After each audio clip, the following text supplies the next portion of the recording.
Hey, Aaron. How you doing today? Not bad. Cool.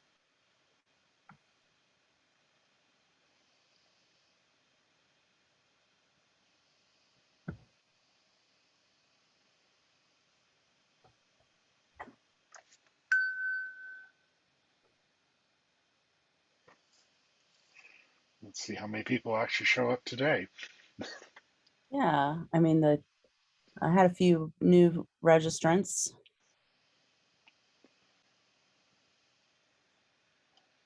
Mm, I know Natalie said she was interested in attending, so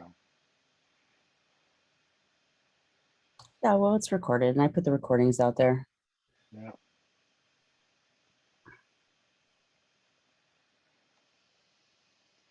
We'll get started in about 5 minutes, as usual. Yeah.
Small group so far. I think we even lost one already. That's okay for those of you who are here. We usually get started about 12:35 my time, so a few more minutes. Give people time to grab something, some more coffee or lunch or something, and settle in.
To anyone who just joined, we'll get started in a minute or two.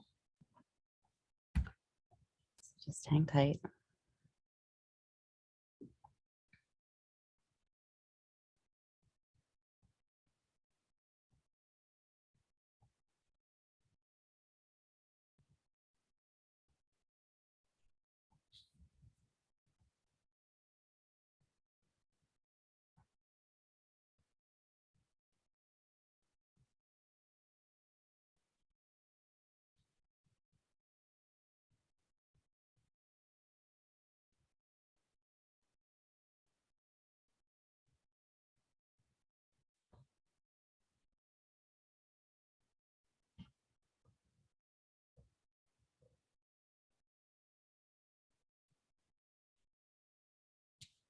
Okay, well, it's 12:35, so let's get started. I think there's a lot to talk about today. Hopefully, the folks on this call can help give some insight into what's today's topic is about, and hopefully generate some good discussion. So I'm Erin Strwinski. Welcome to the Torus community meeting. We hold these monthly to gather requirements from the larger community for our for development in our new platform called Torus. And happy to see you all here today. So let's get started. So today's topic is kind of an exciting one for me anyway. It's activities and question types. I'll go over what's available now versus what's currently in Torus and some ideas about what we're doing in Torus, and then have some discussion prompts to help us determine, some cool things about activities. So to get started, if you don't already know, in our legacy system, what we call our legacy system right now, which is OLI delivery, Echo, which is our current authoring platform, are these types of activities or questions. And hi, Lauren, thanks for joining us. So I tend to use activity sometimes synonymously with questions, but if you are aware of how we develop questions and activities in the OLI platform, activities are usually groups of questions, or they can be different other types of interactives that give students practice, formative practice. But again, all of these question types are also available in our summative assessments as well. So that's how I differentiate between what I call activities and question types, but sometimes we use them interchangeably. So currently in Legacy, we have, of course, multiple choice. And again, with all of these question types, we have not only the ability to design the question stem, we also have the ability, of course, to develop distractors, as well as write specific targeted feedback to each of those distractors. And that's what we do in pretty much all of our activity types, except for one at the moment. That's the submit and compare and legacy. They're all auto graded, and again, except for the submit and compare, and feed, except for the submit and compare, feed our data dashboards and underlying data structures. So just know that with all of these types, we still have all of that ability, both in Legacy and in Torus, to do the hints, the feedback. And in fact, we have more capabilities now in Torus to not only design feedback to each answer option, but also have general feedback that could be delivered to any of the, you have the ability to say, okay, if it's not right, then deliver this feedback, but you also have the ability to design specific targeted feedback for each answer option. So check all that apply. That's when a student can check more than one answer and have to get all of the grouping in order to get correctness. Ordering is when you can actually design a question so that students have to drop something. They use a drag and drop to order the options. Multi-input, and in both cases, multi-input in Legacy and Torus, are where you can have text with inputs within the text. So you could have multiple ones of these in any given, a paragraph. You could have 2 or 3 of these sprinkled in a paragraph for students to answer, fill in the word, fill in the blank, so to speak. And we can do that with, in Legacy, we can use this multi-input type question as the answer can be a text input, a numeric input. You can choose to have maybe a drop-down menu of options, or you can also have math input, which is like equations. And in, well, I'll go over Torus in a minute. Submit and compare is when you can have a long form answer of a question, but those are not, those do not feed the dashboard or the data. Instructors can see the responses to those, but generally what we do when we design those types of questions is design what we call an expert response that then students can compare their answer to. And in some cases, we've gotten into the practice of following that up with a series of auto-graded questions that ask the student, how close was their answer to the expert response. And there's other ways of getting some numeric data after or around a input question or a submit and compare question. And then drag and drop, where you can have an image or a table where the student can drag particular options to this correct place in the table or the image. An image hotspot, where you can actually draw an area where as students click it, it becomes the answer to a question over an image. So those are the types that we have currently available in our legacy system. Now in Torus, we plan, as you know, the plan from last month's meeting, that we plan to migrate all of our existing content into the new system. And in order to do that, we have to have all the same activity types to accommodate what's been already developed in those courses. But not only that, but we have some new exciting things going on as well. So multiple choice, of course, check all that apply, ordering, multi-input. In this case, multi-input is similar, drop-down text number. Single response now is a new type we have that actually can be a longer form answer response that you can input, a student could input as a number, short text, or even a paragraph that can actually be graded and checked against specific responses that are designed. And then, sorry, I have to move this window to see the rest of my slides. We also have the ability to do some new and exciting things. Like we do have an adaptive activity. So don't know a whole lot about that. I'm still arranging some demos of that technology. But essentially, as many of you know, we are partnering with Arizona State University to help them move content that was in their original Smart Sparrow application to use Torus for playing those same types of courses that were developed highly adaptive. And so we developed a specialized activity that gives lots of options around adaptivity. And then we have now what's called OLI embedded, and I'll get to that in a minute. Basically, we're going to give folks, because we're developing this open source, we're going to give folks the opportunity and the tools to be able to develop their own activities. But this OLI embedded is also a way to build and use a lot of the custom activity development that's done in some of our courses, so that it's a generalized shim to play those custom activities in Torus. Any questions so far? I don't think I understand what you mean by single response. Sorry. Go ahead, sorry. I just, I'm a little confused, like, so is there an algorithm that will grade the single response? That's what I'm a little confused about.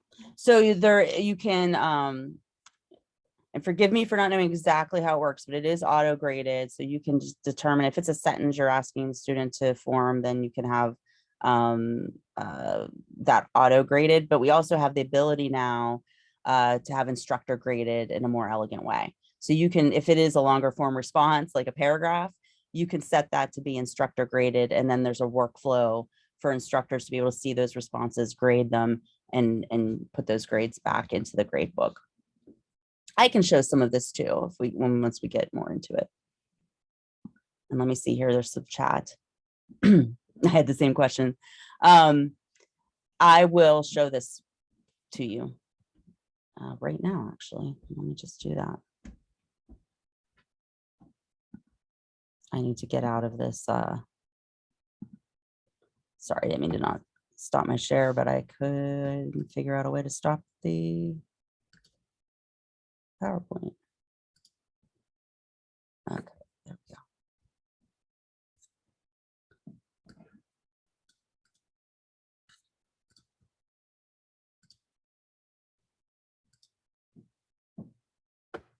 So as you, I haven't been developing in Torus yet. I've been playing around, of course, but I haven't actually, and by the way, anyone who on here who knows better than I about the single response, feel free to speak up, but let me show you what one of these looks like. So that's a multi-input. Single response. So with a single response, where did I put it?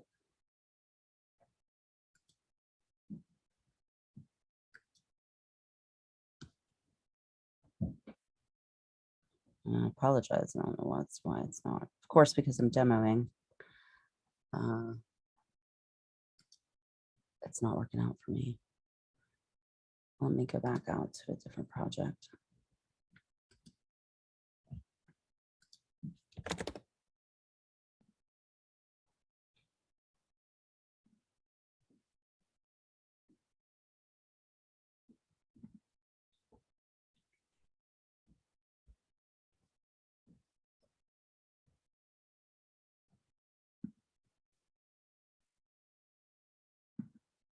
There we go.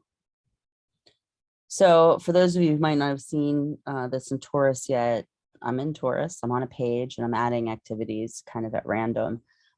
This is a single response. And you can see here, it can be short text, number, paragraph.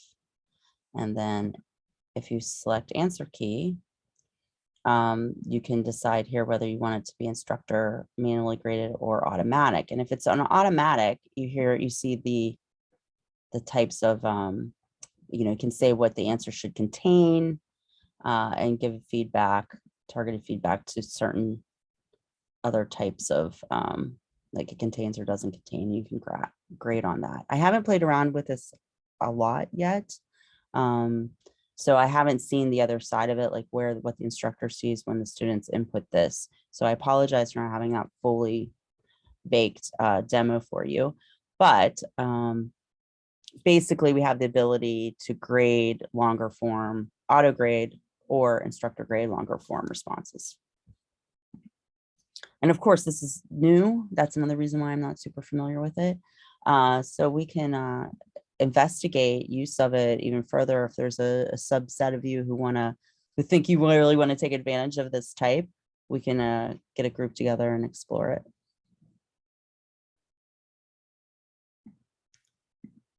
So let me go back to my.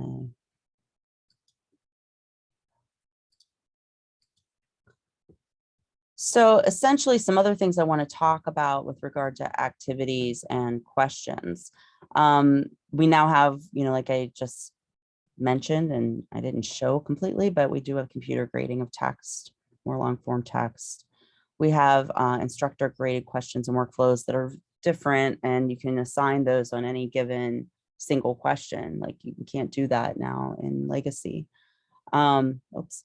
We have the ability to do pooling, but actually it's even more powerful than pooling. So question banks or activity banks are a new thing where you can design questions. And let me just show you this real quick. I'll just wait. I don't want to do that. I'm going to do a multiple choice where you can have questions and you can actually tag these questions with any tags that you want. So you can imagine this could be very powerful. You could tag questions with difficulty level or where they came from, or there's a lot of different possibilities, I think, with the tagging. And then you can choose when you're in a page to have a dynamically, selected question from the activity bank be in your page, either as formative practice, or you can put these in a graded page. So you can actually have questions in a page. And let me show you this, how this works. My internet is slow today. Where I can decide I want to put a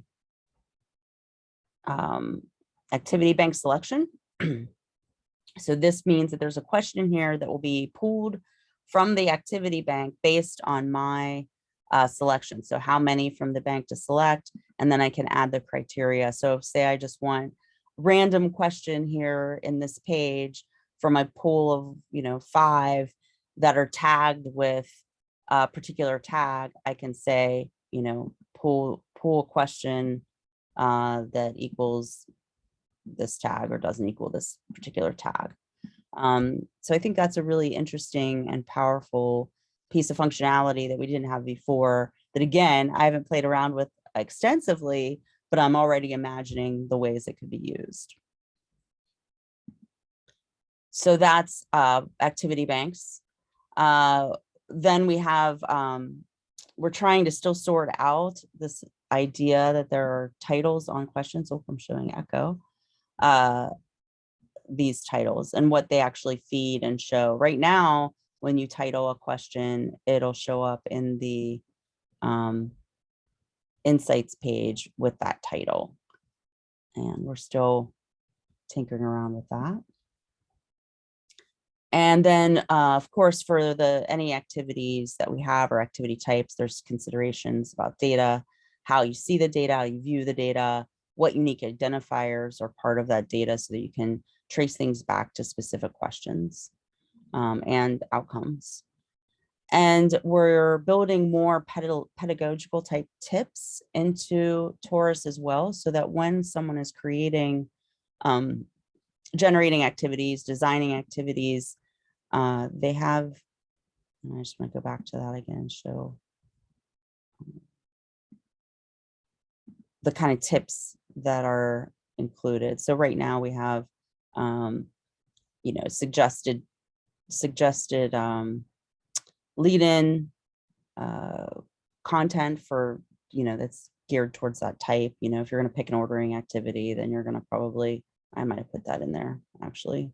But the pedagogical guidance I'm talking about is, feedback for correct answer, add targeted feedback, explain why the student might have arrived to this answer. And then with the hints, giving guidance about what kind of hints to build out for your questions. So we're trying to do more of that. And then we're building this software development kit, like, as I mentioned before, to put out there open source and the documentation available for folks to design their own custom activities and embed them in their courses.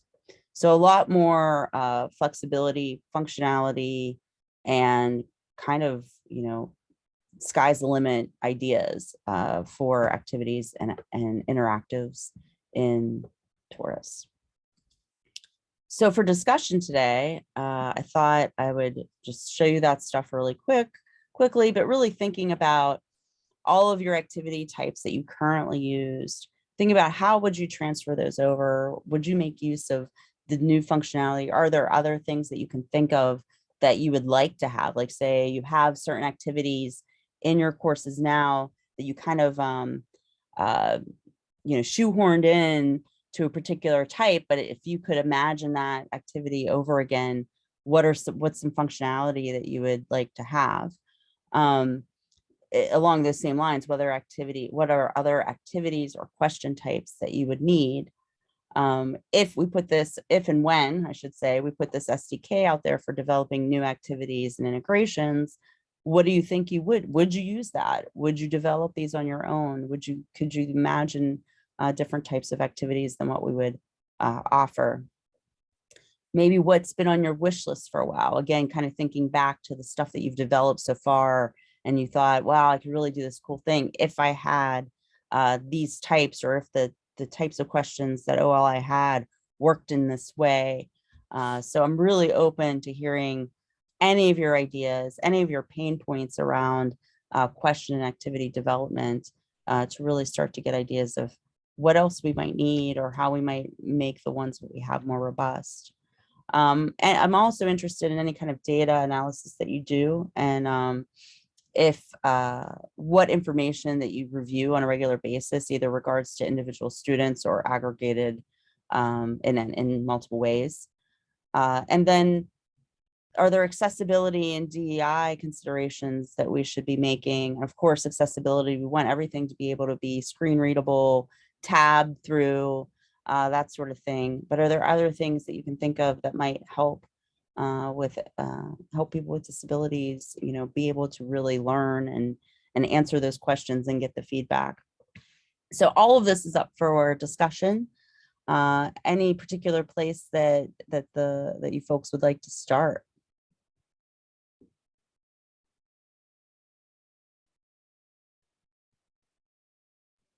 I guess I've been thinking about that accessibility piece.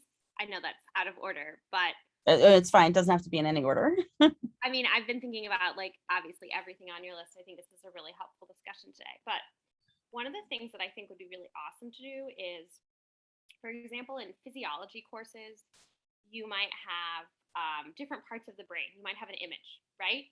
And yes, you can do like drag and drop, labeling the different parts of the image, things like that, right?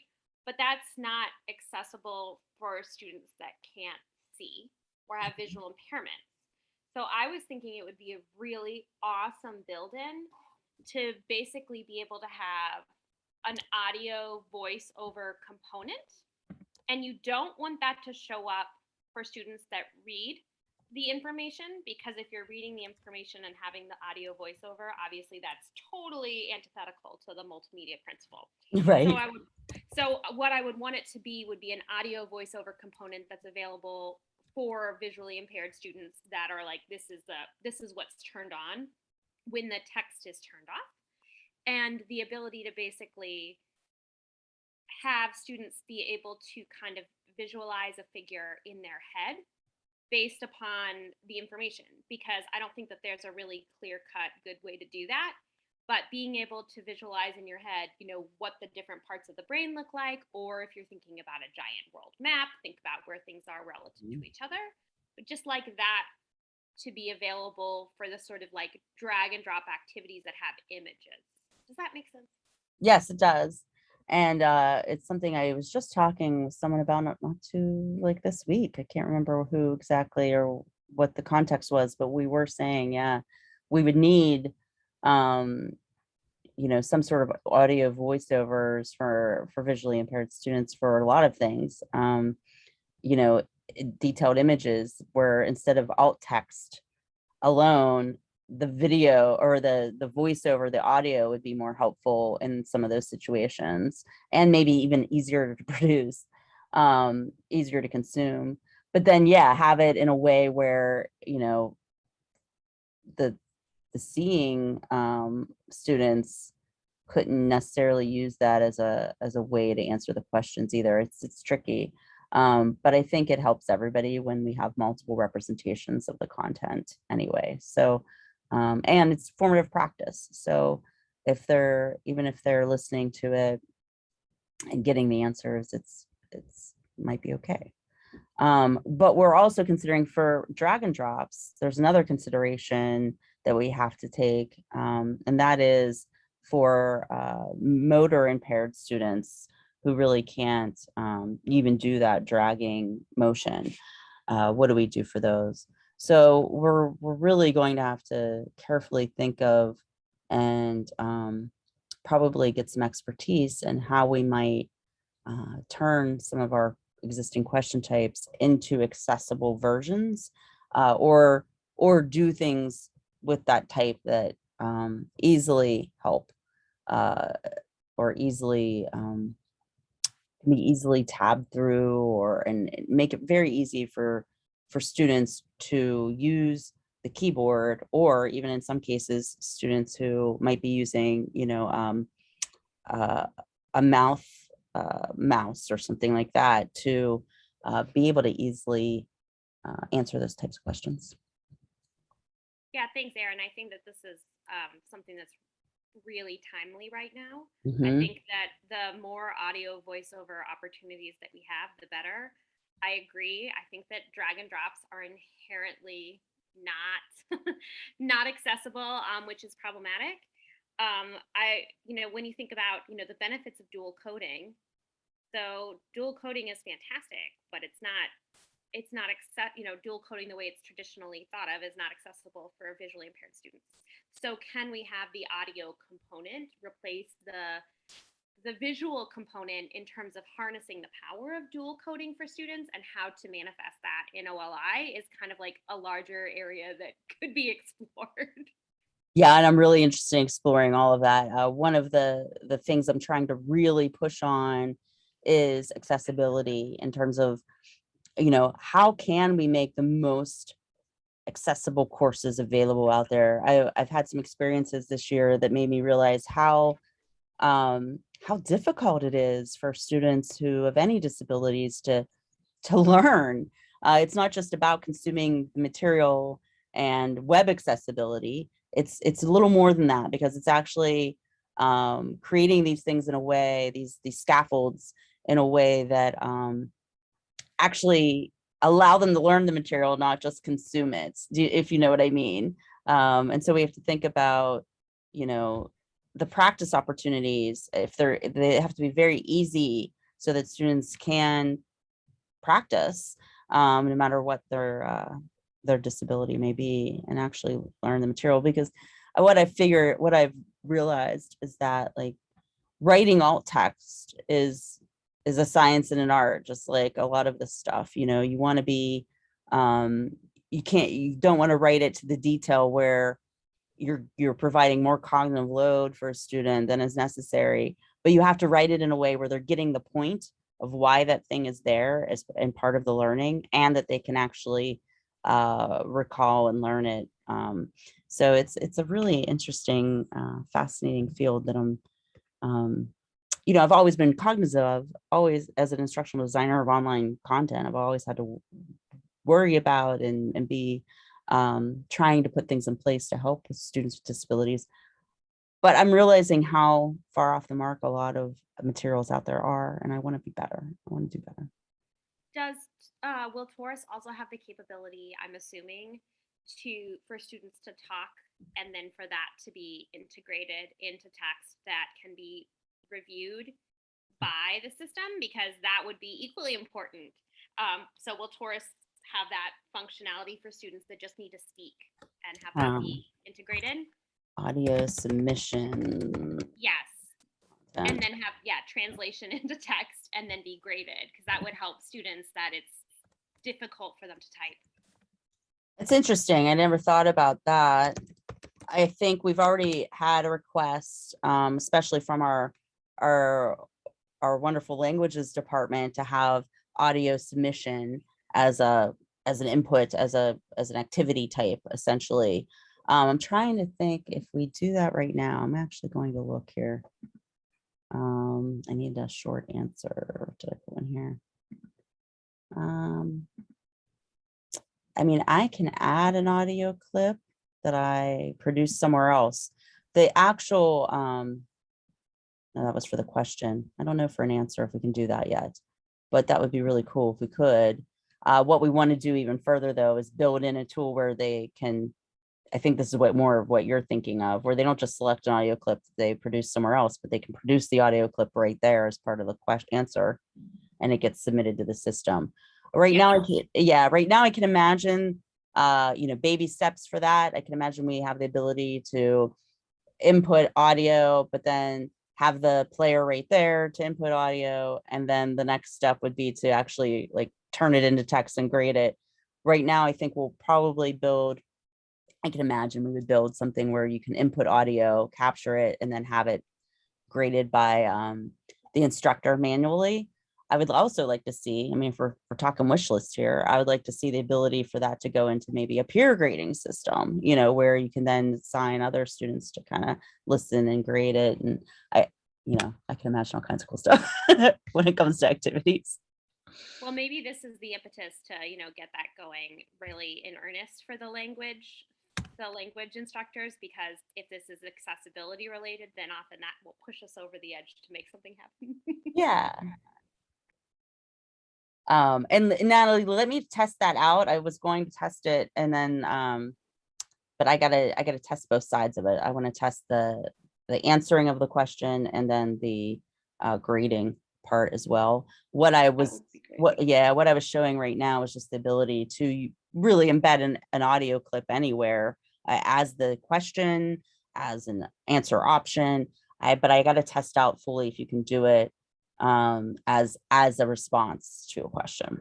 Yeah, just to see that you could do it, embed it in the question was useful on my end, because, you know, in the language classes, we have so many of the listen and type activities that is helpful to know that we'll be able to convert those to single response in Torus so that they can embed the listening into the question and then type the single response. It looks like that would be the best option for that. Yeah. And we should play around because there's a lot of you know, once we start migrating language courses, there's a lot of functionality that needs to be built to support the language courses. As you can imagine, they use a lot of specialized activity types. And I'd like to see us, you know, be able to make some of those native question types, like not custom and just like where only languages are using them, but, you know, make them available to more than just languages. And I think that's going to be the norm kind of going forward is, you know, being able to share more of these custom activity types and have other folks think of ways to expand on them and use them is really cool.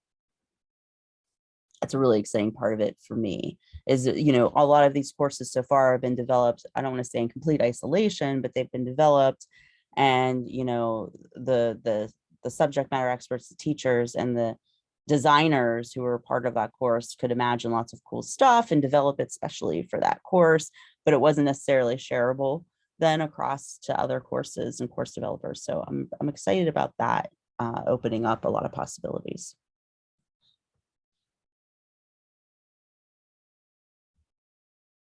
So what else? It sounds like audio is a big need.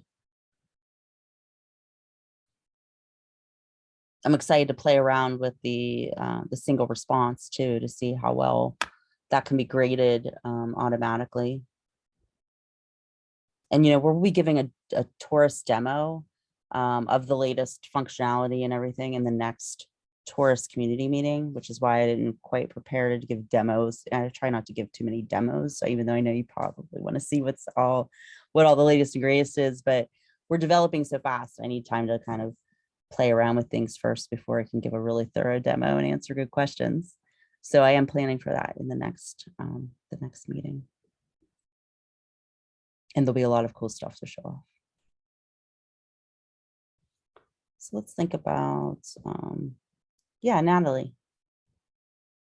I had a question about the submit and compare and the legacy. Is that something that you think we will be able to do in Torus? Because that would be particularly beneficial for independent learners, I assume, in language and in other courses. And I didn't see that on the list for Torus affordances. Yeah, that's interesting. I actually, again, forgive me for not knowing the answer to that, but I can imagine we have to do something similar because we have a lot of those in courses migrated already. I think the single response, and I'm going back to that right now to see. I think if you, yeah, that's a good question. I'm going to put that on the list to make sure that we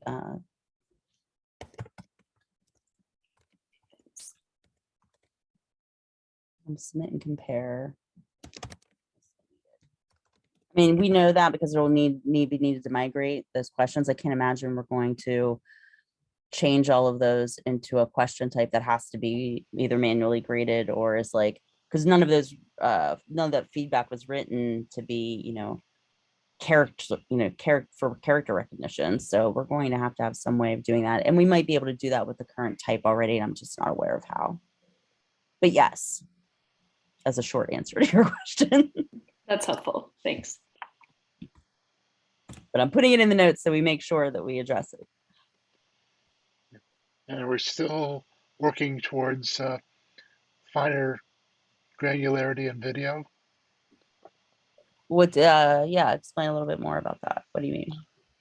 No, right now, French, primarily French, but a couple of the other languages, we are using excerpts of longer segments as questions, as prompts, as responses.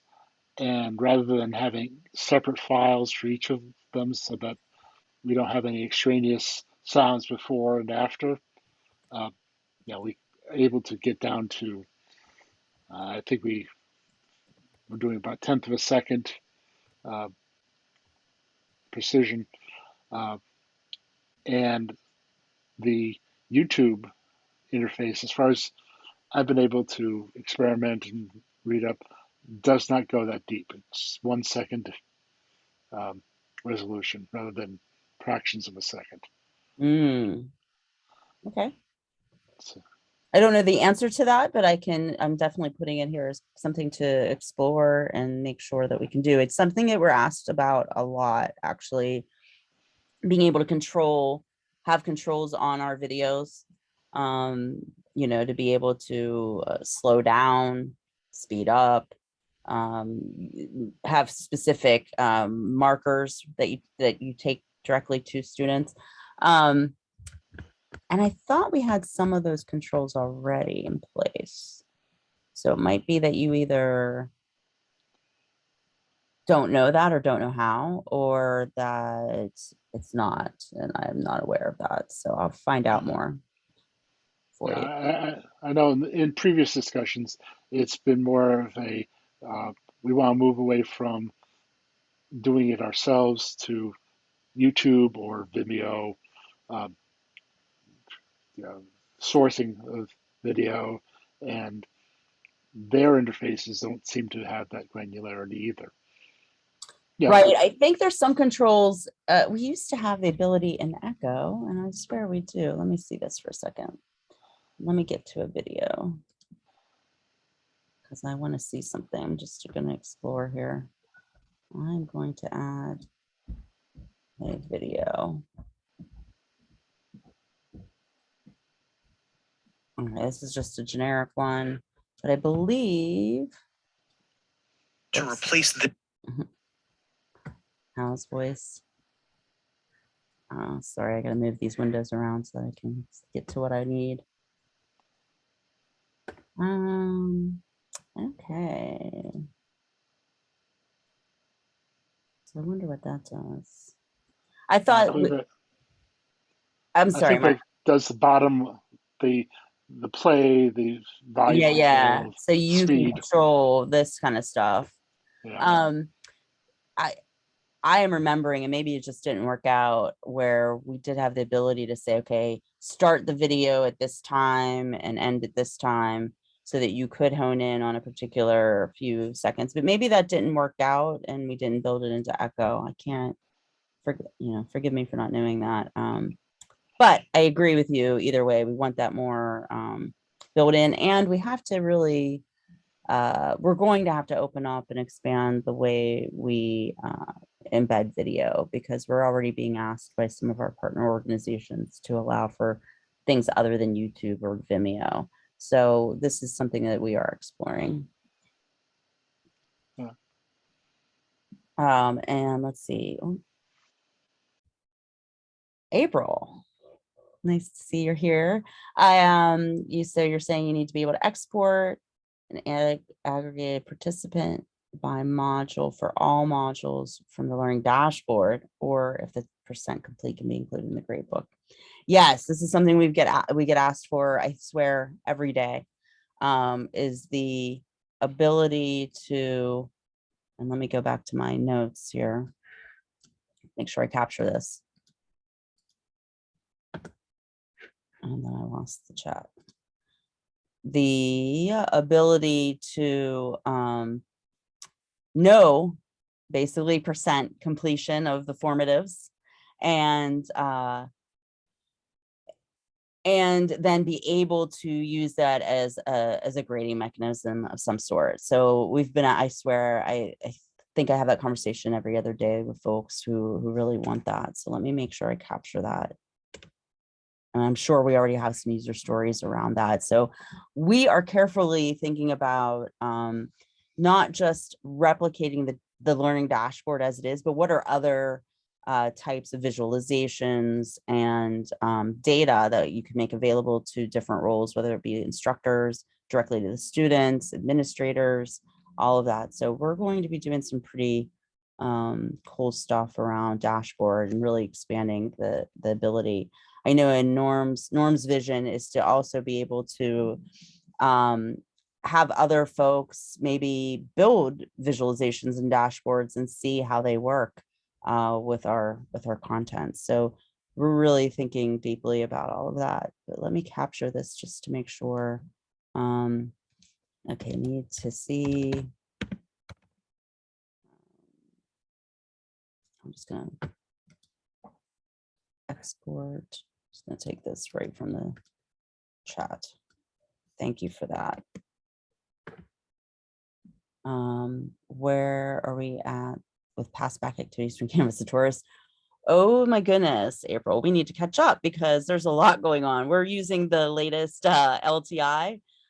So grade pass back is seamless essentially and controllable. So basically anytime you have a graded page in Torus, which is, let me show you what that would be, because when you're building the curriculum, you have the ability to do a practice page or a graded page. And when you select a graded page, it's just like any other page. But what it does is it signals to the LMS that you're using to put a column in the gradebook for that particular page. So that's already, and then you have additional controls as an instructor to be able to say, oh no, I'm not going to grade this page. I don't want it here. Or, oh, I have other things I want to add as grade columns. So there's a lot more controls because it's using the latest LTI. So exciting stuff. I cannot wait to get many of these courses into Torus and have you all start, really using them. I'm excited for migration efforts. Own magic spreadsheets. That is a cool idea too. So what she's referring to, what April's referring to, is essentially the old way we used to look at data, activity data. It essentially is replicated here with this insights page and an echo. Actually, I'll show it in echo first because it's pretty cool. And I'm going to show actually your course, April, because yours is the is my demo for that. Computing. I have a here. So for those of you who don't know, we have analytics that come back from use of your course. And when we built Echo, we pulled it into Echo in such a way that you can generate the data and then look at, by learning objective, by skill, the questions, and basically the performance of questions. We used to call this the magic spreadsheet because we used to actually, Norm a long time ago had written scripts to be able to pull this data out and then put it in a nice little spreadsheet where you can view this and it's color coded and everything. So what this shows is the percentage of students who get that question right the first time, those who get it eventually, the percentage that gets it eventually right, a difficulty based on the number of hints students might have needed for that question. And then this is just the number of attempts.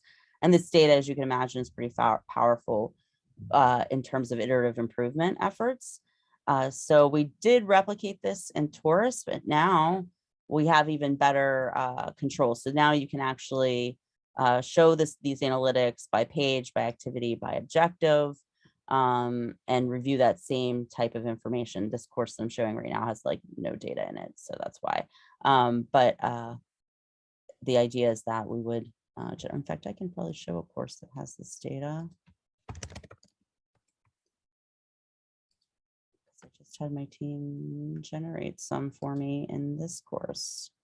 So in this course, I have my activity or question titles. These are, the number of attempts. And same kind of thing, eventually correct, relative difficulty, first try correct. I'm not sure, I think they're playing around with some of this stuff on the back end. But yes, magic spreadsheets, but to be able to generate your own is an interesting idea too, to be able to say, here's the data that I want, now arrange it for me, kind of in a view, right? So I'm going to definitely copy that idea. and make sure it's in our notes, because this stuff gets turned into user stories. For those of you who don't know, we take all these requirements we talk about and turn them into user stories so that when the engineering team's ready to tackle that piece of functionality, we have a lot of information about how folks would like to see that play out. Skills map. Yeah. So that's something that we're really talking about on a regular basis. April, to your last point in the chat,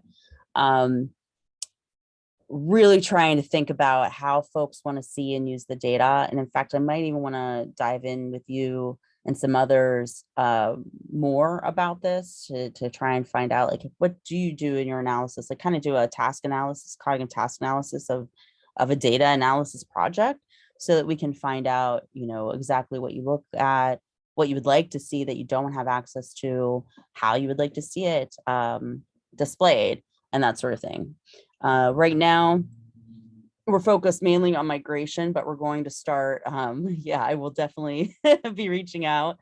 In fact, I think we've both been missing each other because I've been wanting to do this for a while, but it's really now kind of critical, because now's the time where, you know, when we're talking about activity and question titles and how that looks in the data, how do we, when we migrate courses, what do we use as the unique identifiers for those questions? Now that if you've developed something in Echo, it's kind of like this nonsensical, you know, big line of characters, whereas if you did it in the XML, then you have like actual names that you've purposely and thoughtfully coded as the IDs of those questions. So yeah, we're trying to figure out how to make use of all of that, all of those unique identifiers, or what do we generate, so that when you see the data, it makes sense. So thank you. I volunteered you and you signed up, so great. Lauren, same with you. I'll probably, and then even the language courses have a whole additional layer, which I believe you and Lauren shares as well, which is the courses are used by other institutions, and you want to start to gather data about the use in specific institutions and be able to kind of have an overall administration of all of your customer and use course sections used by the customers, right? Yeah, and it's going to be interesting because, you know, we have our own university's use, and the data that we collect for that is kind of inherently different because that's administered on a course by course basis versus the data that we will be getting through CMU's platform. So yeah, there's a lot of considerations there, and I think we've already talked about my wish list a lot for what I'd love for data exports. I love that other people are thinking about these data exports too, and they're obsessing about it because that's totally my jam. Yeah. One of the things that isn't on our list here, but I think it's made a previous list, I didn't see it in your demo, so I don't know if that means the capability isn't there yet, is just simply conversion question type from multiple choice to multiple answer and back and forth. Just since it's part of today's presentation, I didn't know if you wanted to add it to this data story. So if we have a question that's currently multiple choice and we just need to convert it to multiple answer, or vice versa, so that we don't have to remake the question. Interesting. That is not something that I've heard before. But it happens with us all the time because we go through so many iterative improvements that we review selection of our multiple choice questions or our multiple answer questions on a regular basis. And if students are getting like more students are choosing wrong than we think that they should for a particular question, we'll consider we change the question type often. We'll say, like, would this be clearer if instead of being a multiple choice from selecting one answer, they're selecting actually multiple scenarios, and there's now multiple answers correct, and we have to remake the entire question. So that would be nice.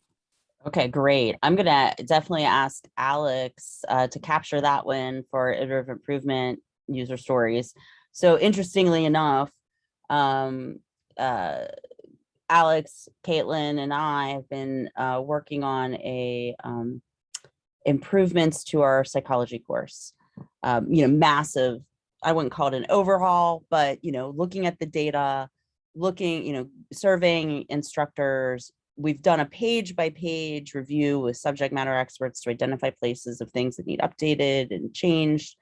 And now we're going back through with those same subject matter experts to make those changes, to identify, okay, if they said this page needs to be updated in multiple ways, okay, giving them the ability to see all of that information and make comments on it, play around with different wording, that sort of thing. So for any of you, and I'm sure Lauren and, actually all of you have probably done this a lot, where, because you all support courses that have been in OLI for a long time.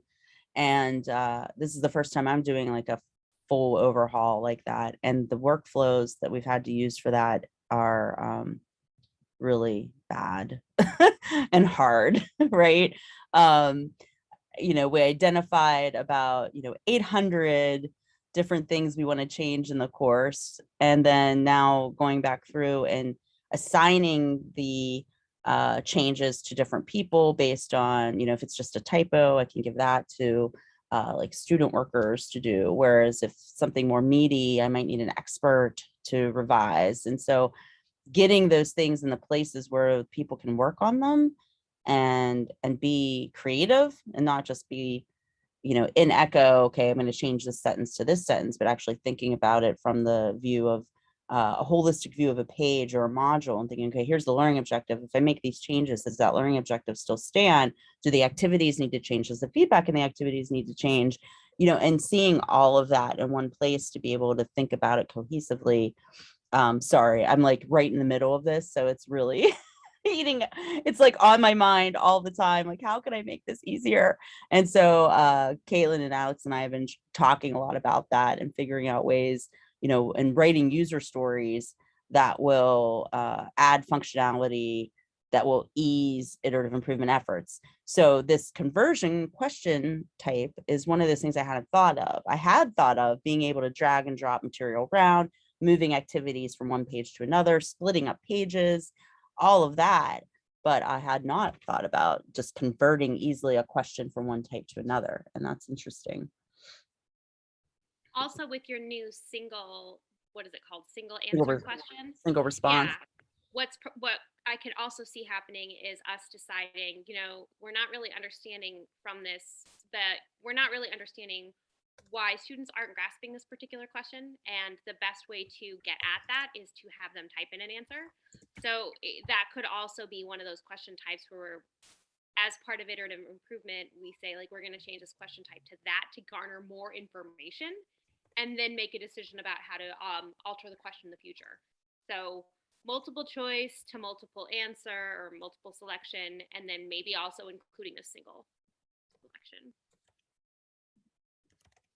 And to answer your question too, Caitlin, I'm always happy to talk about the iterative improvement process that we engaged in.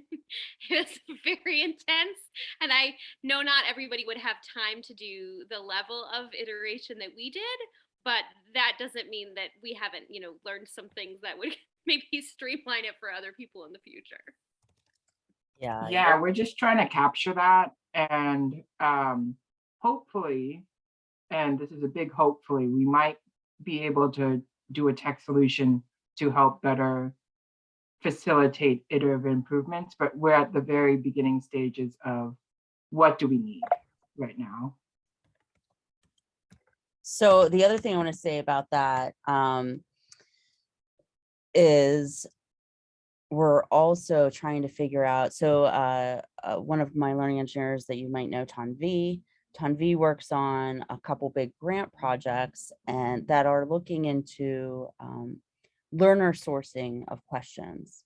So what that means is basically asking students to write a question and giving them an input to do that. And right now, as you can imagine, they have to kind of out of single response or out of open-ended, I'm not quite sure how they're doing it. They're like building out fields where students can input and say, okay, here's the question.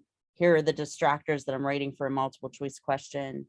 But we need a way to not only view that data in a single place, but also then be able to turn some of those questions around and put them in the course. So this is a way we're thinking of, I mean, there's a lot of reasons to do learner sourcing. There's DEI reasons, but one of the reasons is to be able to help folks generate lots more practice, right? That is targeted to the level that the student is at the moment. And so they're getting good stuff on that. This and Tanvi has been trying to find or design a tech solution to be able to collect those, view those, turn them around, embed them back into the course. And I'm thinking that, and you guys tell me if this is something that would be interesting to you. As part of that, I was thinking, well, we could turn those into their own activity bank that are tagged with learner sourcing or whatever. But I can imagine being able to even upload and use activity banks from other sources. And I don't know if that's something that'd be interesting to anybody. I've been talking with some folks, some companies that offer, question banks for math problems, for example. And it's something that's always asked about is, more and more practice. How do we get more and more practice into these courses? And I thought that might be one way. Would anybody here be interested in being able to upload and use activity banks from other sources?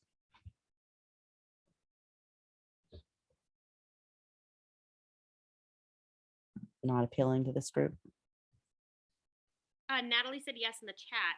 Oh, Sorry, put it in the chat.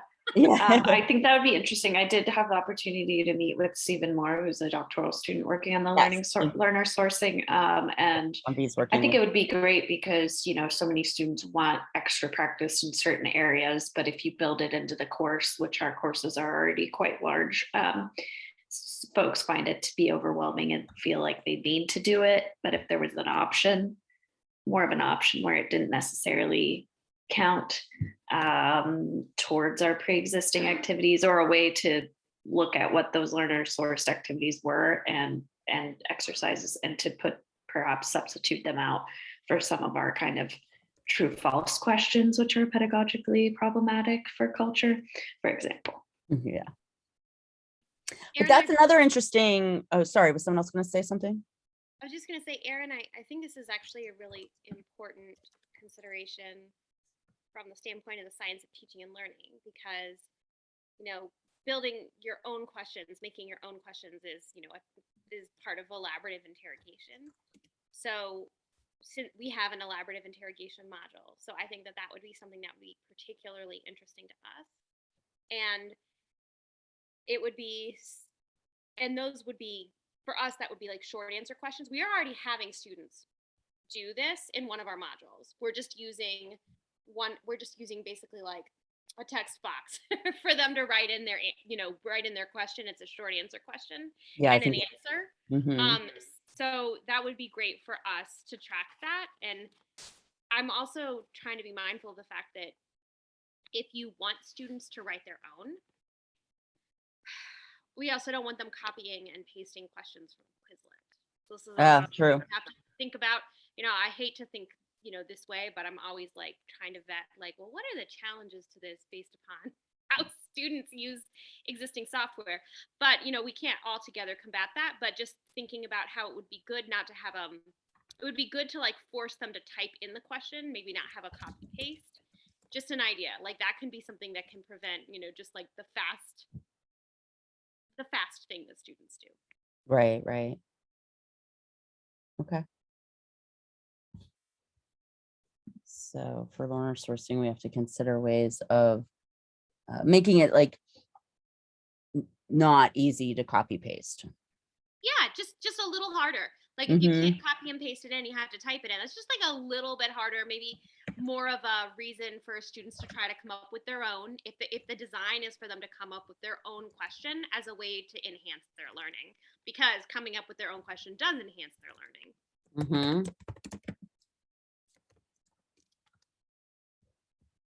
Yeah, great. That's a good idea.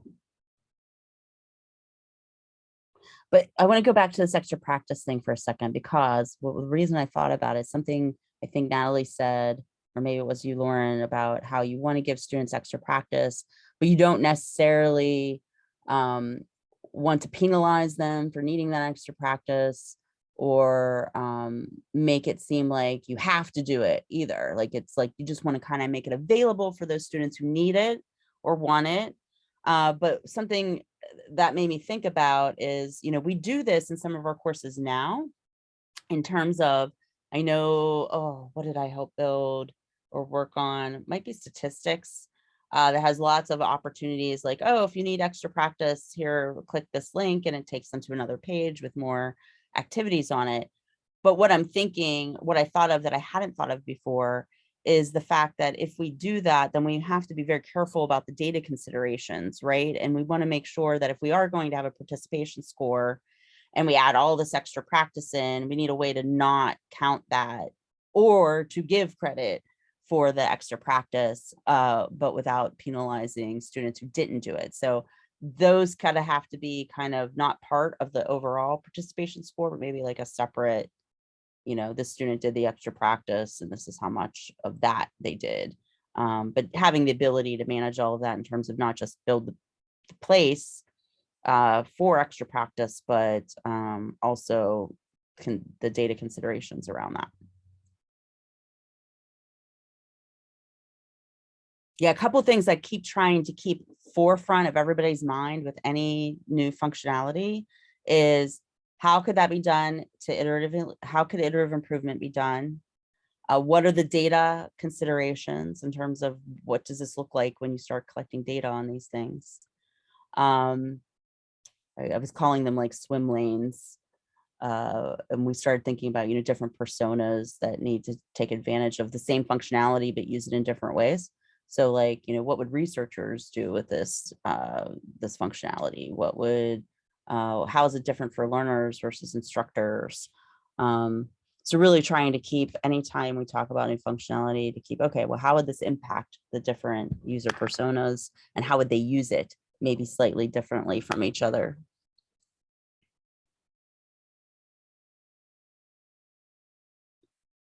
So what else can we talk about? I mean, activity,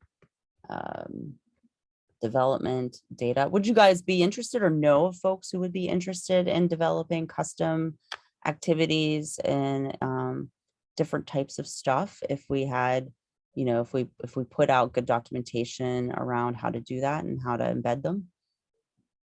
Yeah, how about a worked example activity? Oh, interesting. Because Yeah. worked example activity, that's very selfish. That would be great for us, but I don't think it would just be great for us. I mean, it's perfect for quantitative courses. So just having sort of the multi-step thing be part of it, and then students can type their notes on the side. If you do decide you want to have a worked example activity type, and you can reach out to me to ask like what that would look like, because that's like its own conversation, but that would be fabulous for anybody that does quantitative stuff. Lauren, I would even go as far as to say, go ahead and start like drawing that up. You're this excited about it, Erin? I kind of am, and I'll tell you why, for a lot of reasons. I mean, not only would this be useful to other subject matter and courses, but it's something we really promote doing, providing lots of worked examples, taking away the scaffolding. It's like one of the cornerstones of our design philosophies, right? And so it should already be an activity type in a way that I can't believe nobody's ever mentioned this before. It's kind of ingenious, because what it would do is not only provide a space, and I can imagine if you provide the template for it, right, it could be used in so many different ways, even if it's to say to an instructor who, an instructional designer or learning engineer is helping build content, to say, okay, we need one of these on every page. Here's the template, start, doing those, building more of those worked examples. And I can even imagine some really cool things in terms of making it an activity type where students, like you said, either can write notes or they have to provide the next step. And then how would that be graded? Okay, yeah, you got me excited about that. It seems like such an important thing that we should have already. So we have our students do this basically with like just the text box entry. So like we have these embedded in Oh. our particular module, but the text box entry. So what we can do is you and I can meet about that. We'll go over it and we'll talk about how to translate that into something that's more workable. Yeah. But yeah, I also like that you brought up fading because, you know, one of the things that you had talked about earlier is adaptive Mm-hmm. capabilities. And that would be a really fancy and fun adaptive capability to have the fading feature work. Yeah. Yeah, that gets me excited. So I mean, you guys have no idea. I cannot wait until we have all of the courses migrated and everything's working and beautiful in Torus. What I want to get to more than anything, because I feel like I've never really gotten to it in my life, but I've had taste of it, which is, you know, envisioning new activity types for the material that you're working on. You know, I've worked on lots of different courses and different subject matters. And I can already, you know, every time I can imagine a new type of activity that I would love, you know, building a world history class, being able to have an interactive map or a timeline tool. You know, I've done a little bit of this in my lifetime, and especially back when we were doing the XML, like, and we had technologists available to us to just sit with and say, okay, here's what I envision. Now make it so. I want to get back to that point because I think that's what's going to take you know, online learning to a whole new level, essentially. Being able to do cognitive tutor-like stuff in a really like robust way. Very excited about the future. So Lauren, you're the person that I'm going to keep picking their brain because you seem to have a lot of good ideas for new activity types just based on what you've needed to do in your courses, right? Yeah, and the great thing about Echo is I feel like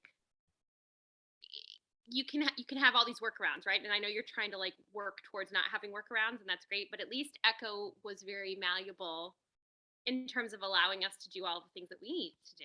So no complaints there. Oh, I also want to mention right now, and probably for the demo. Oh, I can't promise for the demo next month, but I'm hoping. I mean, we're building surveying type questions and ability to deliver surveys or ungraded questions in a more robust way and make it easier for you to do different types of surveying. So I'm excited about that too. We get more and more requests for that type of thing, like ungraded question types, right? Where you don't really necessarily want to give a score, but you want to collect some sort of information or even help the students reflect, where you don't want to actually have to say, oh, you were right or wrong. It's just nice reflection, right? And then not have and control different ways of how that data is viewed as well. Because right now you're having to use regular activity types that exist. And like you said, they are malleable. You can kind of imagine how you would use the existing types to get at what you want, but it still feeds, you know, feeds the dashboard and the grading and all of that, which may or may not be okay. But having more control over if it does, or seeing that data separately, right? So I'm kind of excited about that too. I mean, with every piece of functionality we build, it's really fun to think about how should it be? How can we streamline it? How can we make it better? Or how can we, extend it to something else that people have wanted for a long time? So I have a question. I don't ever have students do calculations in real time, like ever. Mhm. That's not part of our course build. Right. But I was attending this thing about new quizzes in Canvas this week, and new quizzes in Canvas now has basically a calculator, two different types of calculator features that come up in the new quizzes platform. So the calculator feature comes up for the students, which I think is fabulous.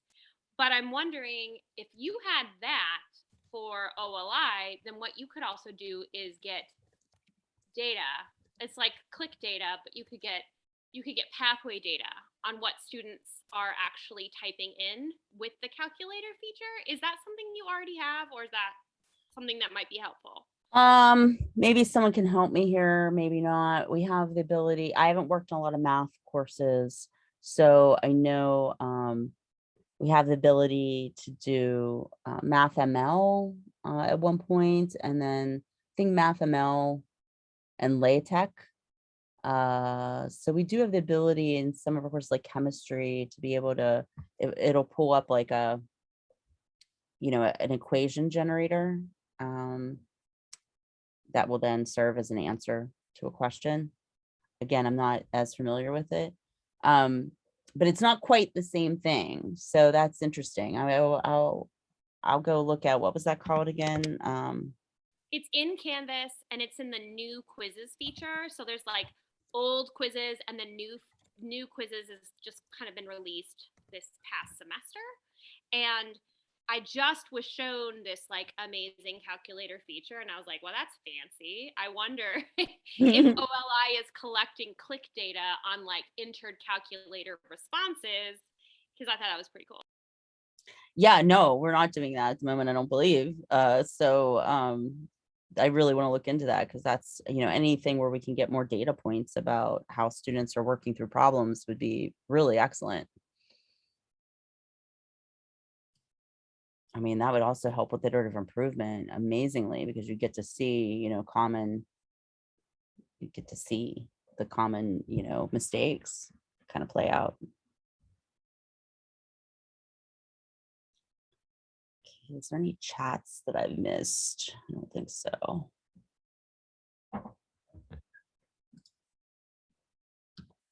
Well, folks, let's see, is there any discussion points that we haven't touched on? So more demos later for sure. Like I said earlier, I'm not always in a position to be able to give an extensive demo, but I do plan for those. I think there's a couple points throughout the year that, you know, we'll give deep dive demos into what's new. We're also planning on, as around this SDK for developing new activities and integrations. The first step is, of course, to have the documentation. Steps after that are to actually hold some webinars to walk folks through the documentation. But then we eventually will hope to have some like really hands-on workshops where you can learn to use the SDK to develop custom activities. And so we're really excited about that in the future. I would say, please go back to any notes that you guys have had about, you know, or old emails that you sent OLI to say, can we have this type of activity, or could we have it do this? And feel free to just bombard me with, you can just forward me stuff that you sent before, or, you know, type something up and send it to me. I know, Lauren, you're always good for that. Lauren has given me lots of good lists that we've turned into user stories already. So very excited to see those come to fruition. And again, we will go into some deep dives with you all on how you look at the data. So April, definitely want to reach out to, as well as Lauren, and then Mark too, because again, you have some unique needs around the data.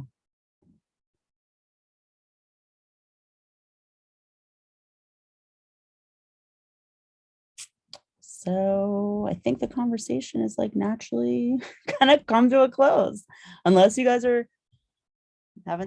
want to say something you haven't said or thought of yet. Give you another minute.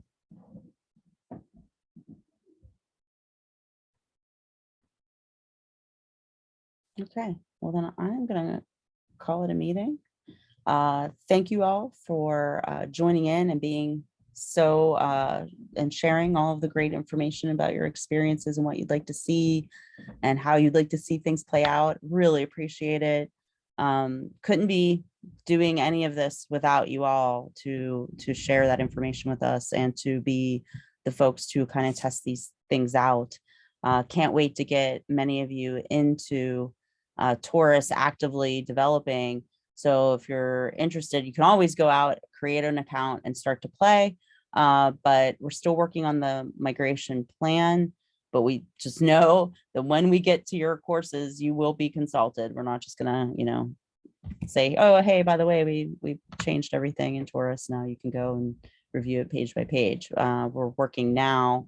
Right now, I'm looking to put together kind of a workflow of that whole process. Like, what happens when we start to migrate a course, what's needed to prepare, what are the communications and outreach needed, and I'll share that out with you guys as I get that worked out and our plans more solidified.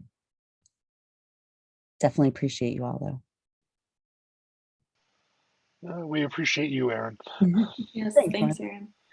Thanks, guys. And I will be talking with each of you soon.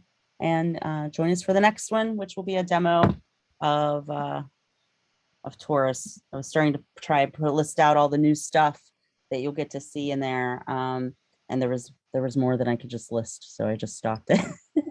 Products and sections, but lots of good stuff. So see you next time. And until then, have a great rest of your month. Erin, I won't be at the meeting next time. I'm actually out of the office that day. Okay. But it'll be recorded, right? So I can watch the demo. Yes, they're always recorded.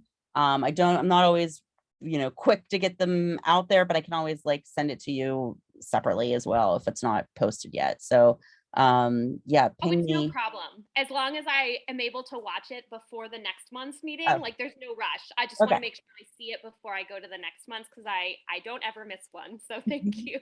Well, thank you for never missing one, because the stuff that the information I collect from you is so valuable. You're such a power user that you pretty much anything you say is needed by almost everybody else. So it's great. Oh, well, thank you, Erin. I feel like these meetings are really interesting for me, and I'm really excited about all the adaptability that you're building in. So, yeah. So just let me know when you want to meet about worked examples.